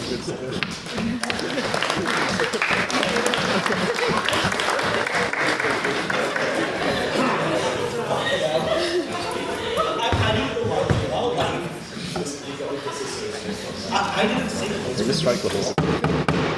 Thank you, Cash, for that very fine speech, and to all of our speakers for a wonderful debate. But the debate is not quite over yet, and you're not quite out of the woods, or rather have hit the woodworkers yet, as we go into extra time with our questions for the proposition and the opposition. This is your chance as members of the House to interrogate some of the points that you've heard here tonight. So, first of all, do I have a question for the proposition, please? Yes, Owen. I think with most of the speakers, I kind of got the point, the gist. The final speaker. Hi. Could you just outline the framework of the points you're making? I wasn't quite following. I'll give you a little bit of background to why I'm speaking here today. So I was at a football dinner last night with the Right Honourable Jack Steele HLM and George Farnan, she was. Daniel nicely invited me to speak because they needed a speaker, and I said aye, and that's why I'm here. I made that speech in 20 minutes, and I like South Africa, and I thought it was a good excuse to talk about the Springboks, and I was Invictus recently, so. Thank you, Harry. Do we have a response from the opposition? He's wearing a rugby shirt, don't trust what he's saying. Also, he was in Morocco at the time, and anyone that was in Morocco during the time of AFCON, concerning what has happened recently, don't listen to him, please. Thank you, Luke. Do we have any other questions for the proposition? Yes, James? This would be directed perhaps towards the last speaker. For the proposition? Hopefully, yeah. Apologies. Do we have any questions for the proposition? Yes, Ella. I actually would have been inclined to agree with the proposition, and I was talking to a certain person who enlightened me on this kind of soft power, particularly in South America, that is wielded in the World Cup. There's often countries that are quite powerful and quite successful in the football world, but then it's non-existent everywhere else. So purposely asking this question on behalf of Lisa, who's in Ecuador, for a country of Ecuador right now, but with the proposition particularly Beth, because she really understands the context more, be able to ask that question. Soft power. Yeah, so I think it's kind of, like I touched on my speech in the opposite way in terms of soft power. I think like there's definitely benefits to the World Cup, and we've seen that in recent years in its history. But I think what we're looking at is kind of what it's become rather than what it was created for. And it was a really great idea, but now we're not seeing like, you know, the South American countries really like, outside of South American countries that have soft powers in other ways, so in terms of like Brazil and Argentina, which they can also get from the clubs system because they have a lot of really successful players. What we're seeing more now is a soft power being exerted by authoritarian regimes, Russia before they got banned, Qatar, Saudi Arabia, like all these countries that are committing crazy human rights abuses, have a really bad human rights record in their own country, and then people turn around and be like, oh, but it's a uniting force. But it's a uniting force for the few, you know what I mean? Like it's like, oh, they treat foreigners well, that doesn't mean they treat their locals well. And you kind of have to look at yourself and be like, do I want to support this system just because I benefit from it? Doesn't mean everybody else does. And the extent to which I think South American countries can benefit from it is disproportionately outweighed by the amount that autocratic regimes can look good to the world. People are like, oh, Qatar is the most successful in the world, that's why we should, most successful World Cup, that's why it's a good thing. And you're like, well, that doesn't justify everything Qatar has done, and it's now being used to an extent to show that, oh, we're actually not a bad country because we're so successful as hosting a sporting event, which I don't think is true. So like, there is benefits, but I think if you weigh it out, I think it's not to the extent that you should not boycott the World Cup. Thank you, Beth. Someone from the opposition to respond? Should I go ahead? You go ahead. I appreciate it. Well, also you're talking about, obviously that there is soft power, and obviously some nations that host the World Cup obviously have less than exemplary human rights abuses. You also mentioned Russia, obviously Argentina at 78, but also it can also help a political transition. I'm wearing an Argentina shirt right now from 1986. And also in 1986, Argentina win the World Cup, and Maradona commits a hand to God, but also scored an unbelievable goal.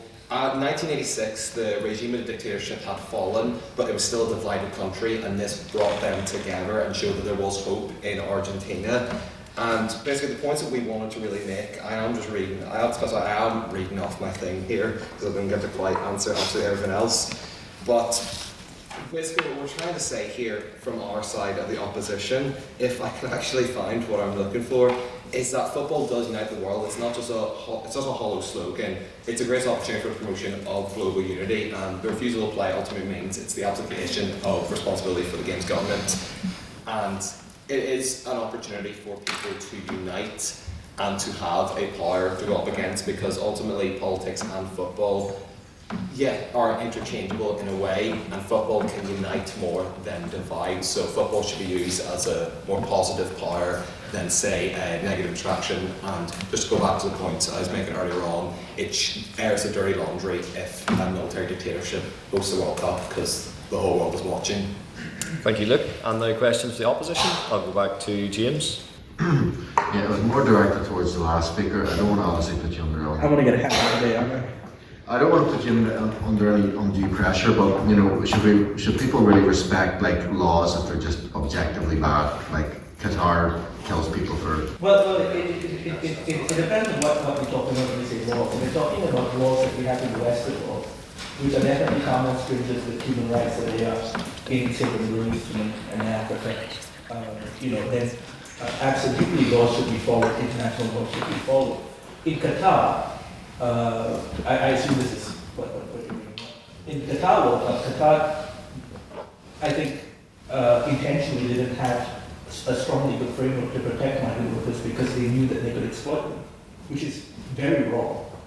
So if you're talking about a local government, a local Qatari law perspective, then they probably just about err on the side of following their law. But if you're talking a global perspective, a global legal framework and a moral framework, then absolutely they broke the law and should be punished for it. Thank you, Akash. Someone from the proposition to respond? Well, on the point that I think was touched on with the human rights abuse and the prosecution of women and the LGBT rights that were mentioned quite frivolously, but it's not an excuse. You can't just say, oh, we look at this culture, we look at a religion. You can't blame Islam or Christianity or whatever it is. They are killing people for being gay. There are gay Muslims in the same way there are gay Christians. It's not an excuse. Go back and forth. Well, I can't answer it. It's not an excuse. And then, I mean, we kept touching on the migrant workers. It just shows an absolute disdain for some sort of humanity that you would put your own personal accomplishments and the accomplishments of, as you say, the little guy you just kept bringing up. The little guy is the migrant worker in Qatar. The little guy is not some huge footballer that's being paid probably an obscene amount that I don't even want to think about. It's just I'll say it's just a disgusting point of view. Thank you, Ollie. I'll take one more for the opposition. Matthew? Firstly, I want to reiterate what Ollie said. I think that's a very, very good point. The migrant workers thing is a particularly serious issue. For yourself, I still don't feel you fully addressed the original question about LGBTQIA+ community. Football is a unifying force, right? Yeah. Therefore, it should not matter whether one is homosexual or heterosexual, or whether they identify with a certain gender or not. How are we meant to unify people around football when a country is hosting a World Cup, which literally does stone people to death for practicing and even identifying as homosexual, which is a disgrace to punish someone for being a homosexual? Would anyone from the opposition like to answer that one? I'd like to agree with you. I think that it's a disgrace that you kill people for choosing who they want to love and for choosing whatever lifestyle they choose for themselves. What I will say is this: I think there's room to say for a more accepting community.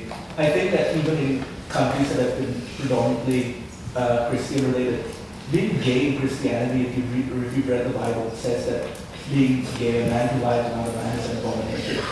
But I think we've gotten to the point in society where we can respect the religion of the country while also being your own person and not punishing people who do not believe your beliefs, which is where the direction of Qatar should be going. The World Cup in Qatar, you can say that it was sort of encouraging or condoning the actions of the Qatari government.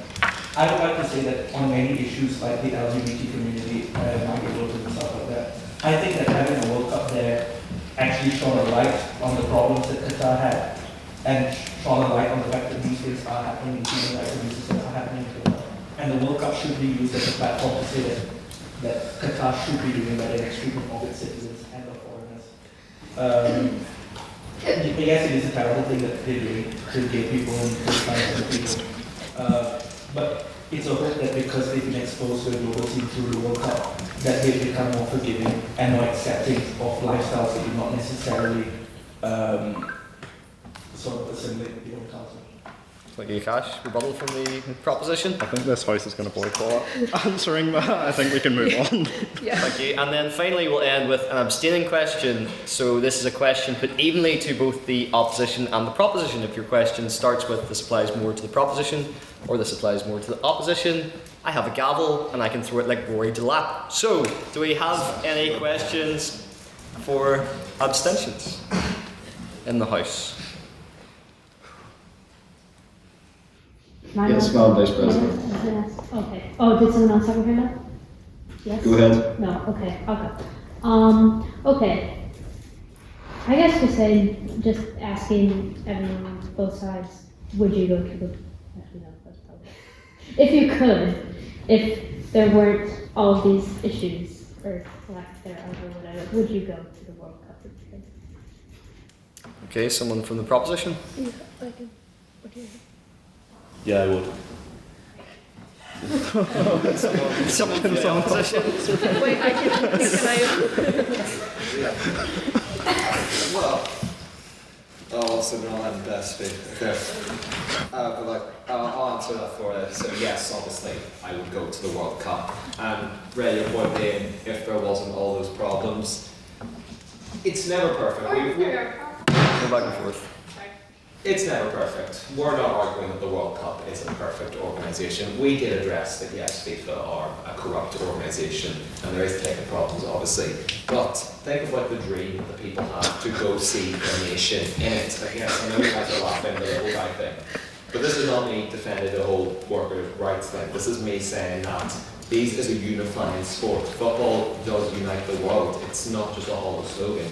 It is a meaningful impact. It's a great promotion of global unity. It is the biggest sporting event of all time. And so when the opposition are saying, we're the opposition, this is the proposition right here. When the proposition are saying we should boycott the World Cup, what they're saying is that they want to abdicate responsibility for the games governments in shaping global policy. Akash touched on, this is not one of his controversial points, he touched on how the World Cup actually, FIFA does fund local sports teams all across the world, particularly in underdeveloped nations. So FIFA does also do a lot of work, and football is a unifying sport for people that are overlooked in other nations. So yes, while we can point out the many problems, we ultimately have to address that football is single-handedly, if I'm just to put into words, I'm only looking long so I can get for my full speech, I'm hoping for one last quote, but football is the most unifying sport, the most unifying thing in the whole world. It goes past barriers, goes past boundaries. And would I go to it? Of course I would. Am I going to go to it? No. I'm pretty sure tickets are all gone already, and it all depends if whether I make it or not. If not, I'll just support from home. They think it's all over. It is now, and it's time for the vote on speakerability. So just to remind you all, this is not which side you personally agree with the most. This is the side you thought spoke the best on the metrics of presentation, rhetoric, argument, teamwork, and engagement. So if you would like to vote for the proposition for the vote on speakerability, please raise your hands now.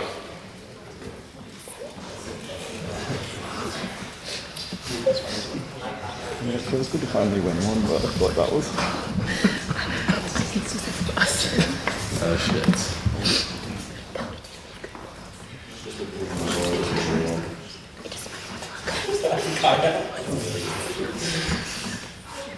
Yes. And can I have all those who would like to vote for the opposition for the vote on speakerability to raise their hands now, please?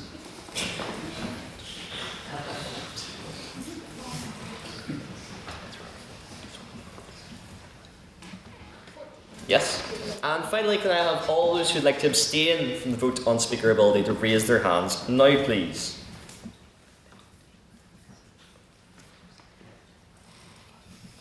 That's 5.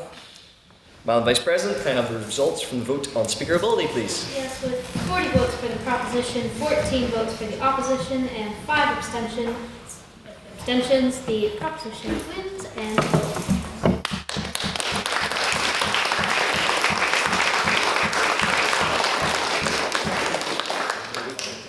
Yes, while there may have been a bit of debate on whether football unites, one thing I can say is that the Lerific unites viewpoints.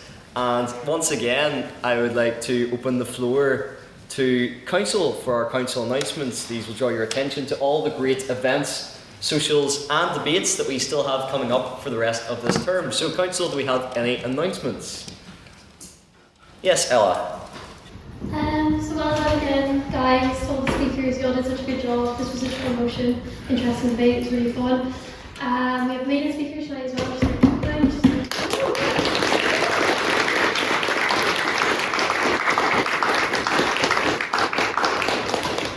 we will get into a higher number, guys. But also, so next week we have the Duffering competition. Woo! So this is our competition. If you're confused about what our Duffering competition is, it's like a BP competition, but it's not like you're not going to be thrown into what you were thrown into the Queen's IP. It'll be like BP, but not that BP. It will be that you are rewarded slightly for rhetoric, so don't worry, it's not that you're going to be put up for only to do argumentation. If people don't know what BP is, it's British parliamentary style debate, but the biggest crucial difference is you get the motion 15 minutes before the debate starts. It's a really interesting debate. I found it really scary last year and someone forced me to do it. And I actually had a lot of fun. So even if you think that's something that's really scary and you can't do it, do it. And if you go to our BP Spars, you better sign up. Have I made the form yet? No, and I'm sorry for that, that's me being lazy. I will make the form tonight and I'll put it in the WhatsApp tonight because I'm going to the library straight after this and that's when I'll make the form. Our pre-round will be on Tuesday. So the pre-round, especially if you're slightly nervous, just show up for the pre-round because it's not that you're going to have to like stand up here in front of everyone with all these people with the motion 15 minutes beforehand. It's good and it's nice. Mate, do you have like a question or yeah? Is it individual or is it in partnership? It's in teams. Oh, thank you for writing that. So it's in teams. So the same way if anyone did Irish Times or BP Spars, it's in teams. So you need to find a teammate. If you can't find a teammate, that is fine. I couldn't find a teammate last year. Me and Harry got partnered up, which was fun. Very different vibes, but it was fun. So if you can't find a teammate, just sign up for the form anyway. If you do have a teammate, sign up on the form. But make sure you agree with your teammate beforehand. I've had things sometimes where someone signs up with another person, the other person had no clue they were signed up. So communicate with your teammate with that. If you can't, I'll have an option on the form whether you have a teammate or not, and I'll find you one. I'll be a bit of a matchmaker. But yeah, please sign up for Dufferin. It'll be so fun. If you get the Dufferin medal and the Dufferin trophy is the trophy. What you take?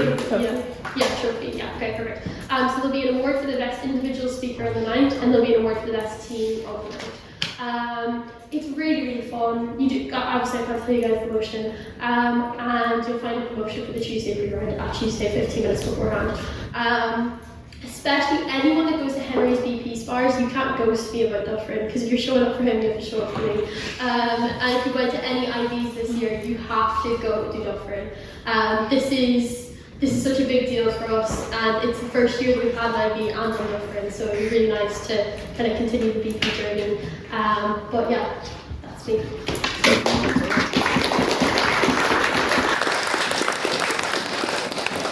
Please do put yourself forward for those pieces of silverware up for grabs, the Dufferin Trophy and the Shannon Trophy. It's a great experience and it always makes for a great final too, so you have that to look forward to. Next Thursday, do I have any other council announcements, Mr. Events? Yes, just some dates for the diary, everyone. We have Sam McBride coming on the 30th of March. Then we have the Speaker of the Assembly, the current Speaker, Edmund Putz. And then the week after, we have the former Speaker of the Assembly. That's a new one that we've announced, Alex Maskey. He was the first Sinn Féin Speaker and first Sinn Féin Lord Mayor. So it would be great to see you all there. Thank you.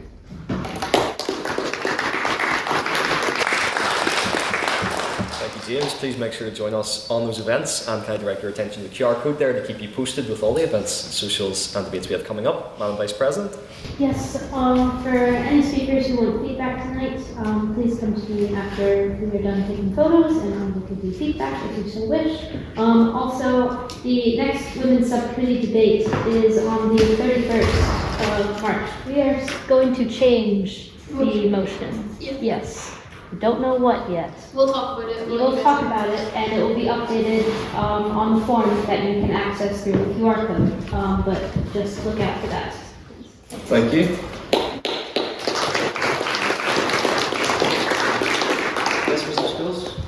Just in relation to outreach, we do offer associate membership as well, just a wee reminder. So if you have any brothers or sisters or friends or whatever who are in secondary school and upper, lower, sixth, and they're 18 years of age, they are able to purchase associate membership as well and come along to the debates. That was a popular question after our recent schools competition. So if you know anyone that's interested about that, just post them to our Instagram page and you can come to the link.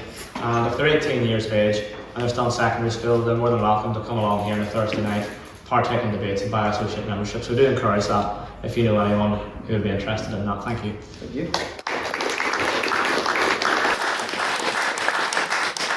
In terms of collaborations our society have coming up, tomorrow we have speakers who will be travelling down to Dublin to take part in a collaboration with the HIST, which is making it an official reciprocal collaboration every year. We will be debating the motion, "This House would abolish all borders." I'd like to wish the best of luck to EJ, Elizabeth, Elliot, Ash, and... Elizabeth, Ash, Elliot, and Ella. And Ella, yes, of course.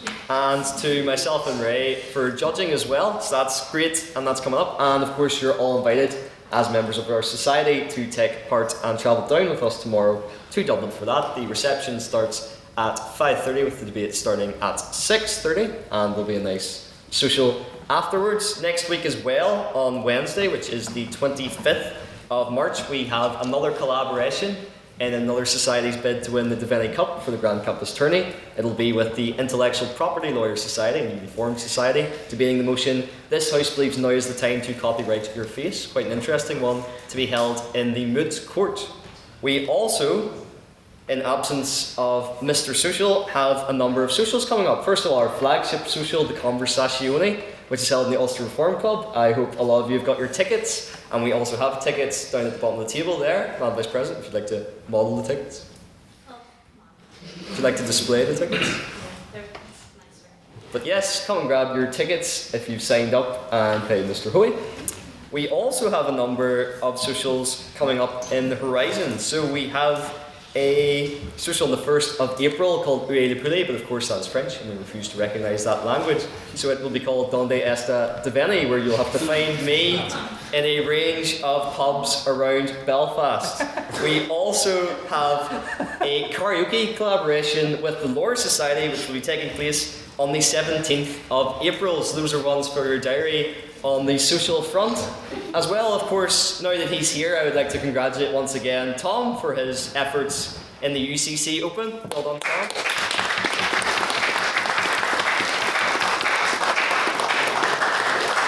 And I would also like to wish Beth and Luke the best of luck when they travel to St Andrews to take part in their IV in a team name which I love called Line 'em Up and Knock 'em Down. Best of luck to you.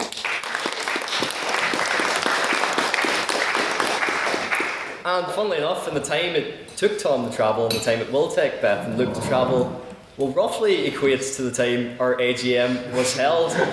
I don't think any other society's members would wait 6.5 hours during an AGM, but that shows how much you guys care. And again, it brings to light, the ambition in the room, the perseverance and the commitment you all have to the society and what was our biggest AGM. And I'd like to wish the future council the best of luck. The future looks bright.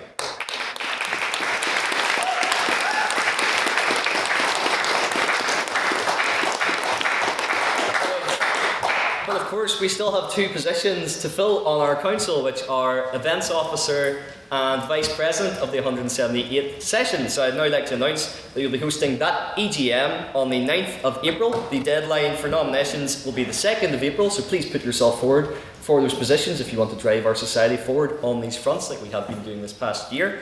And also we'll be taking amendments, the deadline for which is the 26th of March. And with that as well, we will be going to our usual libraries for some pints, because we are not just a debating society, we are very much a social society, and you're all more than welcome. And as always, I'd like to call speakers to the front, council behind the setup, and I'll see the rest of you in the libraries. I call this meeting adjourned.